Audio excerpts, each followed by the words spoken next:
சரி சண்டே ஆயிடுச்சு, துபாய்க்கு போய் ஒரு மேட்சை போடுவோம் அப்படின்னு சொல்லிட்டு போனால் நம்ம புள்ள சௌமியாண்ணே நீங்கள் ஆடுங்கண்ணே அப்படிச்சு. ஆனால் அதெல்லாம் சரிப்பட்டு வராதுமா அப்படின்னேன். சரி ஆடுவோன்னு பார்த்தா காயின் விழுந்துருச்சு. என்னடா இது, அடுத்தடுத்த காயின் விழுறதை பார்த்தா நம்ம ப்ரோ பிளேயர் தான் போலியே அப்படின்னு நினச்சிட்டு 2 காயின் விழுந்தோன்னே கன்ஃபார்ம் பண்ணிட்டேன். நீ சந்தோஷமாக இருந்தால் எனக்கு பிடிக்குமா, இந்த காவாக்குள்ள சோப்பு அப்படின்ற மாதிரி ஒரு ஃபவுல் விழுந்துச்சு.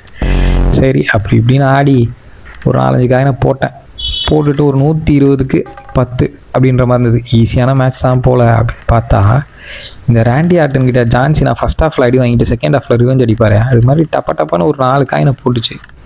என்னடா இது சரியில்லையே அப்படின்னு பார்த்துட்டா நமக்கு ஒரு ஃபவுலு.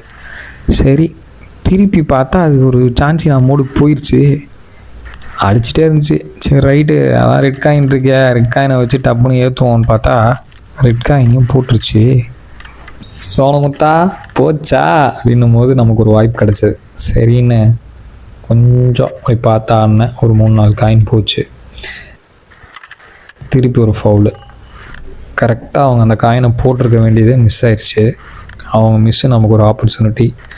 டப்புன்னு ஒரு 2-3 காயின் போட்டேன். ஆனால் இந்த காயின் போடுவோனான்னு எனக்கு ஒரு டவுட்டு. ஆனால் காயின் விழுந்த உடனே சரி கண்டிப்பாக அதை போட்டுருணும் போது செம பதட்டமாக இருந்துச்சு. இந்த காயின் போடுவோமா மாட்டோமான்னும் போது போட்டேன். பண்டிகையை கொண்டாடுங்கள.